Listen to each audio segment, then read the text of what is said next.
adalah podcast perdana Radio Republik Indonesia Tuban di tahun 2024. Bersama saya Witra Adila Sobat. Kali ini kita akan membahas terkait kopi dan juga bersama narasumber yang memang dikatakan ahli banget ya dalam bidangnya, sudah mendapatkan beberapa prestasi loh. Nah, ini kira-kira saya penasaran apakah kopi ini menjadi salah satu minuman yang memang favorit banget di masyarakat Tuban. Kita langsung aja sapa narasumber kita. Halo. Halo Mbak. Halo Supat ya, Supat. Boleh tahu nggak sebenarnya background kamu ini di perkopian ini seperti apa sih? Boleh cerita dulu nggak?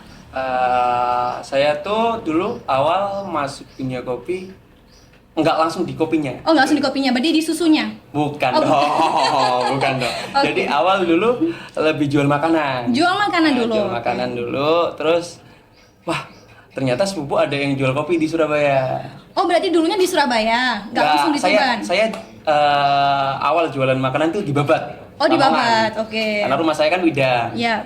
Lebih dekat ke Babat. Terus jual buka kedai di sana sama orang tua kebetulan.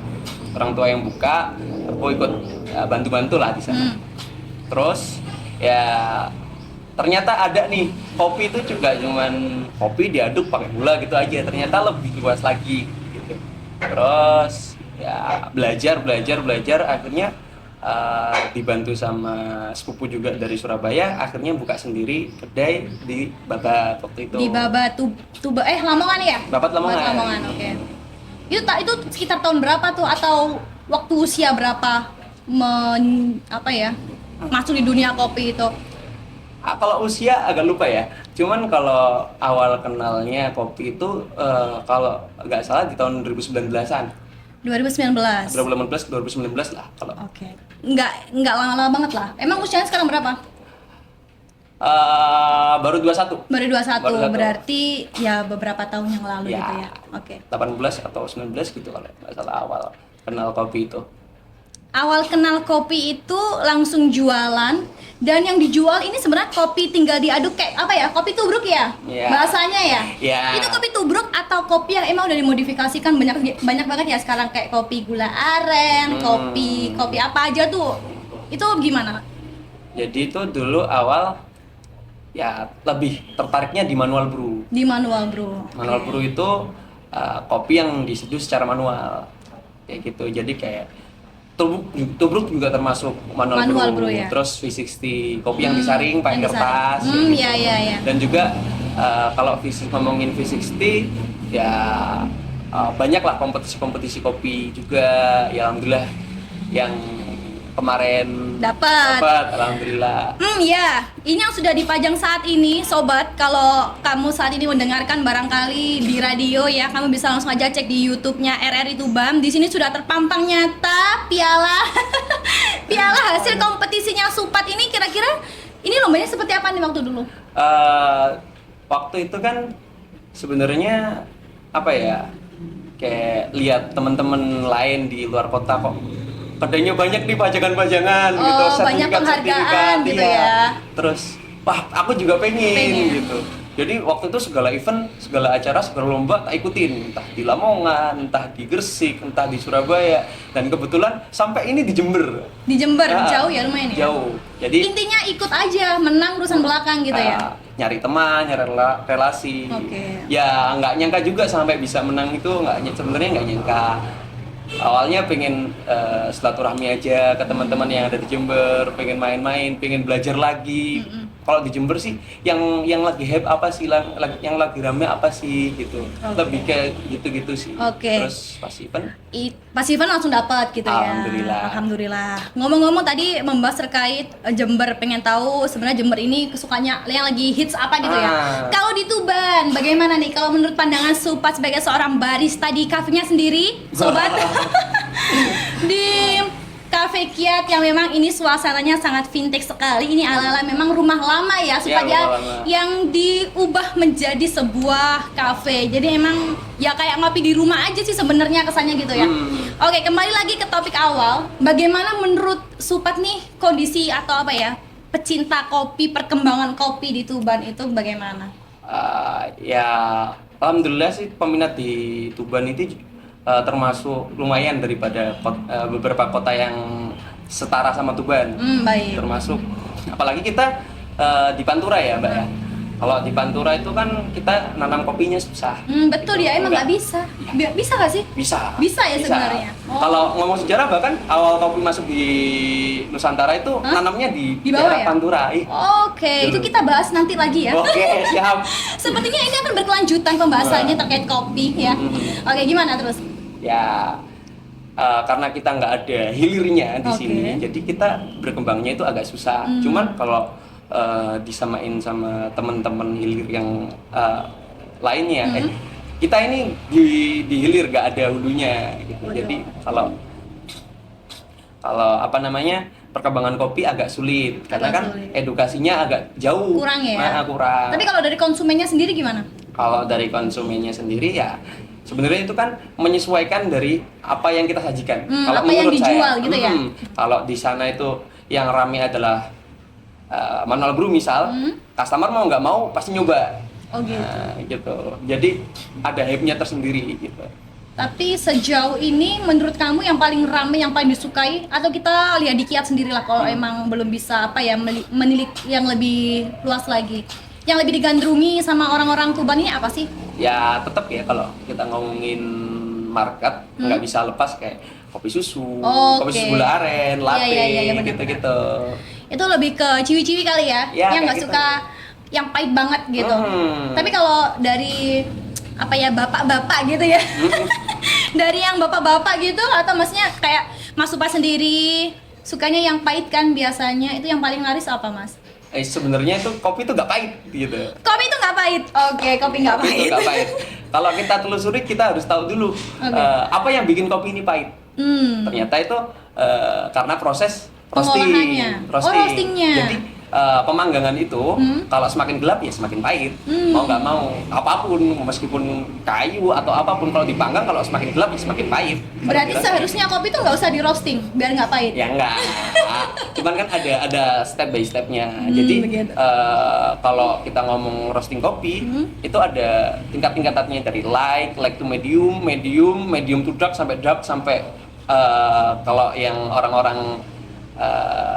orang-orang sini pada umumnya sampai bahkan Bener-bener keluar hitam ya? minyaknya gitu. Itu ada step-stepnya dan dari awal sampai akhir itu ada rasa-rasa yang berbeda-beda gitu. identik tersendiri gitu. Berarti memang tergantung sama konsumennya tuh pengen Ya. kopi yang sebenarnya kepahitannya seberapa sih gitu ya. Benar. Jadi nggak melulu kopi itu pasti pahit, nggak juga. Jadi kita edukasinya di situ. Oke. Kalau jadi barista nih ya, sebenarnya apa ya? Susah nggak sih untuk mengawali jadi seorang barista untuk menciptakan kepercayaan orang-orang terhadap kopi yang kita sajikan gitu ya. Kadang kan mesti mikir gini, takut nggak enak nih buatannya gitu. Ya itu kan pasti ada apa ya kayak personal branding ya kalau kasarannya. Kalau dari Supa sendiri seperti apa nih? Kalau saya itu lebih bikin sesuatu yang saya suka, lebih bikin sesuatu yang saya tuh nerima hal itu Dan menguasai gitu ya. Jadi untuk yang lain misal masalah market dan sebagainya itu pasti kesaring kok. Jadi orang-orang yang suka produk saya, produk teman-teman yang lain itu pasti larinya ke sana ke sini gitu. Pasti akan kepilah-pilah gitu. Masih akan kelihatan gitu ya.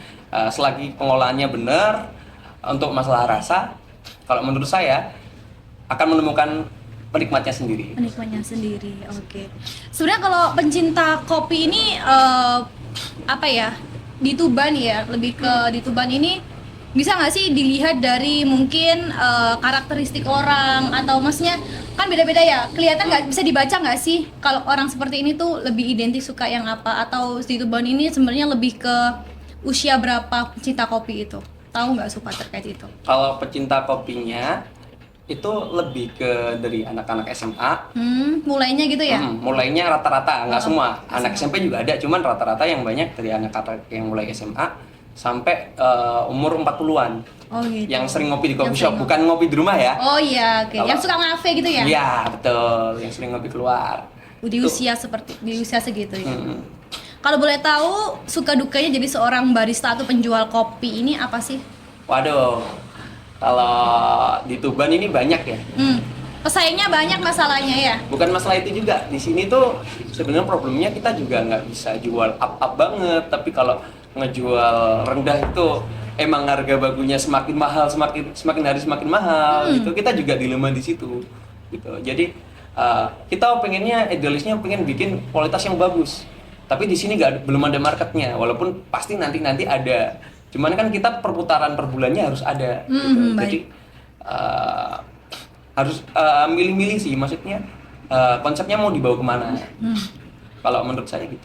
Berarti kita lebih ke menyesuaikan pasar ya? Iya dong. Padahal kita tuh sebenarnya pengen jual kopi tuh yang mungkin high gitu ya, high class gitu, yang rasanya tuh benar-benar enak tapi ya mahal gitu ya. Ya gimana? Karena yang dipakai juga bahan-bahan premium mungkin seperti itu. Tapi realitanya di Tuban sendiri tuh masih banyak masyarakat yang belum paham ke sana ya, Supat ya, lebih minta ya udahlah yang penting ngopi, harganya murah gitu ya. Tapi pengen rasa yang enak ya gimana ya? Itu menjadi sebuah tantangan tersendiri loh bagi barista. Ya itu tantangan barista sendiri. Boleh cerita dikit? Boleh dong. Jadi kenapa sih ngopi kok harus mahal banget? Harga satu cangkir satu porsi kok mahal banget, 20 sampai 30 ribu gitu kadang. Kadang ada yang 100 ribu, 200 ribu gitu. Kenapa sih? Kalau gitu kita ngelihatnya harus dari hulunya. Jadi si tanaman kopi sendiri itu tanaman yang nggak bisa tanaman yang nggak dinaungi sama komunitas lain. Jadi dinaungi sama ditanamnya di hutan gitu. Sendiri gitu. Jadi dicampur sama tanaman-tanaman yang ada di hutan. Gitu. Jadi semakin rindang hutannya, kualitas kopinya akan semakin bagus. Nah, masuknya lagi kenapa kopi mahal? Kalau kita beli di petani ini kopinya harganya mahal, otomatis si petani ini juga semangat buat ngerawat hutan. Kalau kita belinya di petani ini dengan harga murah, ya otomatis komoditas lainnya juga ditebang buat makannya si petani juga. Oh gitu. Jadi lebih ke mengapresiasi kali ya. Mengapresiasi juga merawat hutan. Oh betul. Oke, dalam pengolahan kopi ya, Supat, kan kopi ini kan jenisnya banyak banget kan ya? Banyak banget. Jadi sebenarnya apakah ini kan aku nggak tahu ya, karena dibilang pencinta kopi juga nggak juga doyan, tapi nggak yang pahit banget gitu. Jadi bener kayak tadi latte, kopi susu gitu aku suka sebenarnya. Kan ada nggak sih kayak perbedaan cara pengolahan di setiap jenis kopi gitu? Atau semuanya tuh disamaratakan bisa jadi nih kopi apapun pakai teknik ini misalnya itu bisa jadi kopi yang enak? Kalau ngomongin itu kita kalau dari hulu sampai hilirnya ada beberapa step kan, dari petani, terus prosesor, terus roaster yang roasting kopi, terus sama kita penyeduh. Jadi ketiga-tiganya itu kesemuanya itu ada apa ya namanya? Ada yang ditekuni masing-masing. Misal kalau di prosesor itu ada beberapa jenis proses di kopi, yang rame ya natural, honey, sama wash. Nah itu karakternya beda-beda walaupun satu jenis kopi dan hasilnya pasti beda nanti. Ya nanti kalau udah di roasting ada tingkatannya, light to medium, medium to dark, medium sama dark, sama yang lebih gelap lagi. Nah, itu kan juga nanti menghasilkan karakter rasa yang beda-beda. Jadi sebenarnya ya balik lagi, kita mau nyarinya targetnya yang rasa yang gimana, yang fruity kah, yang manis kah, yang acidnya tinggi kah, gitu. Sebenarnya seperti itu. Makanya kenapa kopi itu pasti punya ciri khas masing-masing ya. Jadi kita ngopi di tempat A, B, C, D itu mesti rasanya beda ya, meskipun kopinya itu sama. Benar. Ya karena itu tadi ya, ada teknik-teknik yang kita sebenarnya tuh nggak tahu, dan itu menjadi rahasia dari si barista itu, ya nggak? Sebenarnya nggak rahasia juga. Sebenarnya nggak rahasia juga. Sebenarnya itu edukasi umum. Cuman kalau kita ngomongin edukasi, ya semua orang berhak nyeduh, semua orang berhak bikin kopi, dan kalau saya di sini ya mempersilahkan semuanya untuk mencoba. Aku pengen bikin kopi sendiri nih. Ayo belajar bareng gitu. Oke, jadi di kafenya Supat ini Anda bisa kita trial gitu ya, membuat kopi. Ya benar. Coba bikin kopi yang kayak gini, gimana sih caranya gitu ya? Bakalan diajarin langsung sama baristanya gitu ya. Alasan terbesar kenapa? Kan itu kayak bagi resep tuh sebenarnya. Apa nggak takut ditiru gitu? Saya tuh percaya, jadi setiap hasil seduhan tiap orang itu punya karakternya masing-masing. Oke. Jadi kalau menurut saya, kalau saya misal dikatain bagi-bagi ilmu, bagi-bagi resep, sebenarnya kalau menurut saya semakin banyak orang yang bisa nyeduh, semakin banyak penikmatnya juga. Tapi gitu. Bisa mengurangi penjual nggak kalau semakin banyak yang bisa nyeduh kopi? Ya kalau semakin ngomongin penjual, Hah? ya pasti tambah banyak. Iya dong. kan? Kalau banyak orang yang bisa nyeduh Nyeduh, kopi, heeh. ya pasti banyak yang bakal kepikiran jual itu Betul. gitu. Cuman kalau ngomongin jualan, sebenarnya bisnis itu nggak segampang itu. Oke. Bisnis itu kuat-kuatan mental sebenarnya. Kalau menurut saya bisnis kan pasti gagal. Mm-mm. Resikonya berhasil. Iya, Nah, betul. pasti ada step-step yang bikin kita gagal, bikin kita males. Aduh, monoton banget nih gitu. Males apa gitu. Cuman balik lagi. Sorry. Balik lagi ke awalnya memang Nah. niatnya berbagi ilmu gitu ya. Nah, bukan. Lebih ke apa ya? Si baristanya tadi yang pengen buka itu kuat mental apa enggak? Oke. Sedangkan kalau di Tuban juga marketnya kita nggak Susah terlalu ya. besar gitu. Mental pengusahanya harus terbangun sejak dini gitu ya. Ya. Oke, menarik. Setiap orang berbisnis pasti ada sebuah resiko atau kegagalan. Supat selama ini pernah mengalami kegagalan apa selama bisnis kopi? Waduh, banyak banget. Kita ngobrol satu aja yang memang dirasa Supat itu yang paling menyakitkan kali ya. Waduh. Ya, kalau menyakitkan ya beberapa kayak pernah digerebek orang waktu bikin rame-rame. Kan kita kalau Pernah bikin event?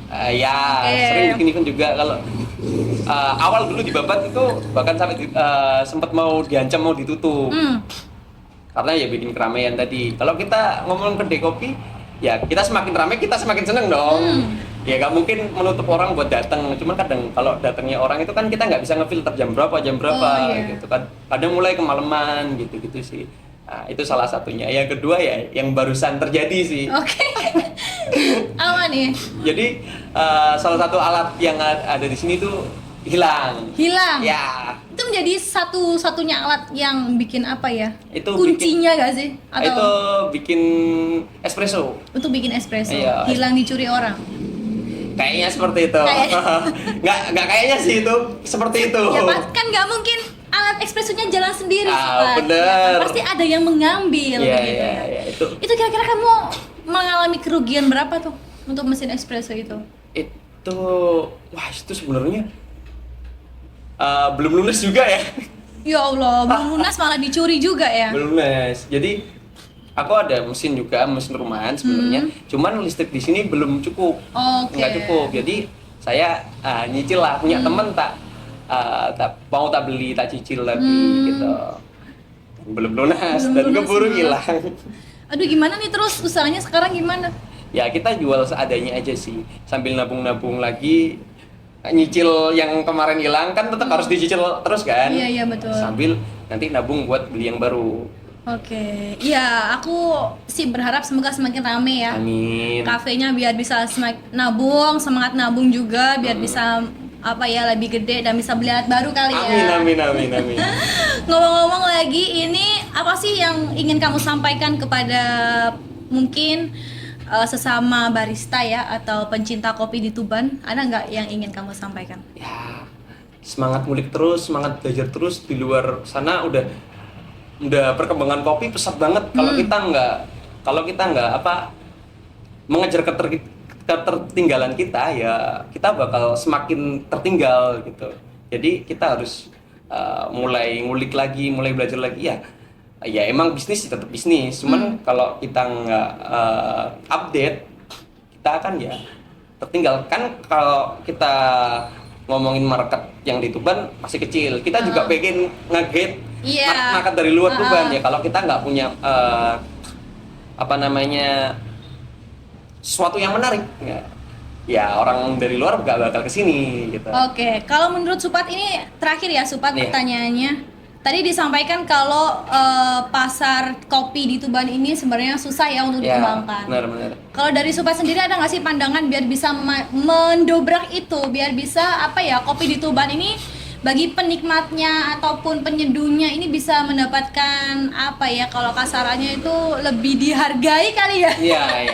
Ada nggak sih kayak seharusnya tuh seperti ini bisa loh gitu? Ada nggak kalau dari Supat sendiri?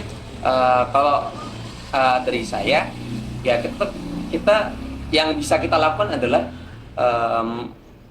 memaksimalkan si SDM yang nanti bakal nyuguhin kopi. Jadi semakin jago si baristanya ya semakin banyak orang yang tertarik gitu. Kalau kadang tuh orang kalau sama kopi itu nggak tertarik sama kopinya, lebih tertarik ketika dijelaskan si baristanya. Oke, Kadang kan ada edukasinya gitu ya? ada kasus-kasus kayak gitu. Jadi kalau si baristanya ketika ditanya-tanya sama customernya nggak bisa jawab, ya gimana? Customer itu mau tertarik kan gitu. Jadi kita lebih ke apa ya? Bikin Daya tarik tersendiri. Sering bikin event juga. Kayak tarung embongan battle-battle kumpul-kumpul sama anak-anak barista gitu. Oke. Sharing session gitu, gimana sih kopi ini seharusnya yang di luar kota ini update-nya apa sih? Ayo milik bareng, ayo kulik bareng, ayo belajar bareng gitu sih. Padahal pencinta kopi di Tuban ini sebenarnya banyak ya Supat. Sebenarnya Cuma karena minimnya edukasi dari sesama barista mungkin ya.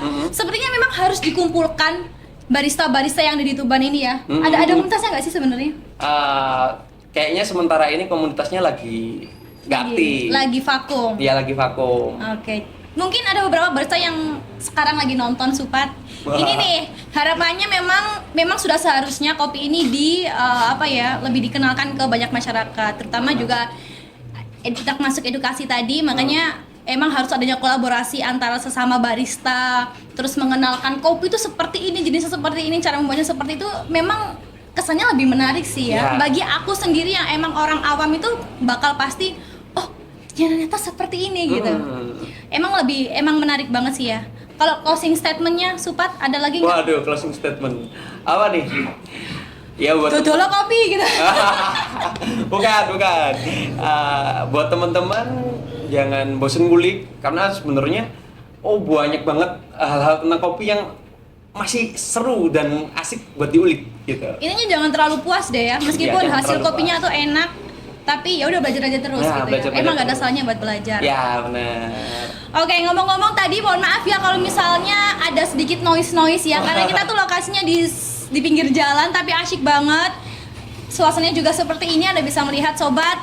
Terima kasih buat Anda yang sudah menyimak obrolan podcast aku dan juga Supat pada edisi perdananya Radio Republik Indonesia Tuban, dan sampai jumpa di podcast selanjutnya. Bye bye. Tadi tanya apa tadi?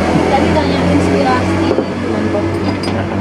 Buat efek nggak sih Pak apa adanya film filosofi kopi itu dengan perkopian saat ini? Soalnya kan ada pendakian itu head-nya itu malah naik lagi.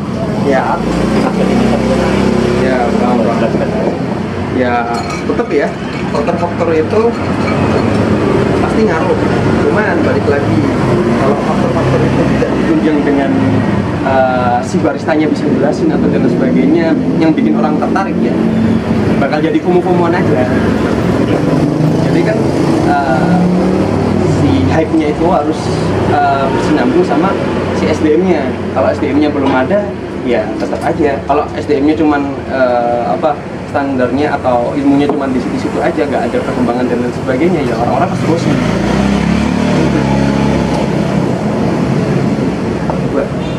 Dikit aja. Enggak.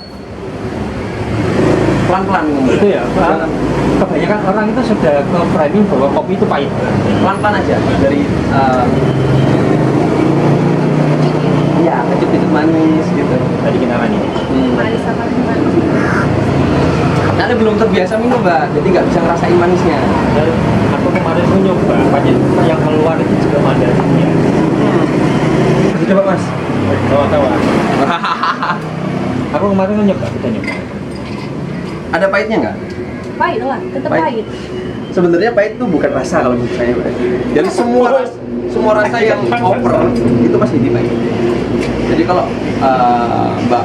Mbak Witra itu belum pernah nyoba kopi yang seperti ini, ya pasti ngerasainnya pahit, Ya, betul. kecut, itu belum bisa ngerasain enaknya. Tapi kalau udah biasa pasti ngerasain, oh ternyata ada manisnya, oh ternyata ada rasa-rasa lain. Karena belum terbiasa aja. Karena belum terbiasa dan bukan pecinta kali ya. Ya, bukan bisa. masuk ke minuman yang biasa dikonsumsi. Artinya ketika minum kopi rasanya ya asing. Ya asing, lebih ke asing. Kalau yang pure kayak gini ya, maksudnya ini benar-benar kopi asli tanpa gula, tanpa apapun. Ya, Sekarang masih belajar. ya kita akan tetap terus akan belajar terus. Bahasa nih, susah bulit aja. ya tetap pasti akan belajar terus mas, karena ya kopi itu nggak ada habisnya, nggak ada finishnya, jadi tetap terus belajar terus kayak apa namanya, Jangan ngulik hal-hal bosan baru. untuk belajar terus. Jadi memang ini ya, setiap waktu itu ada perkembangan di dunia perkopian. Ya pasti ada. Kiblatmu di negara mana Pak? Saya nggak punya kiblat. Gak Mekah ya? Ya kalau ada yang baru, saya ngulik, nggak gitu aja sih kalau kiblat. Diri kayaknya- sendiri ya? Ya diri sendiri. Kayaknya itu bakal jadi males juga kalau si yang kita kiblatkan lagi males. Oh, tahu balik. Ya makasih mbak ya, jadi sorry.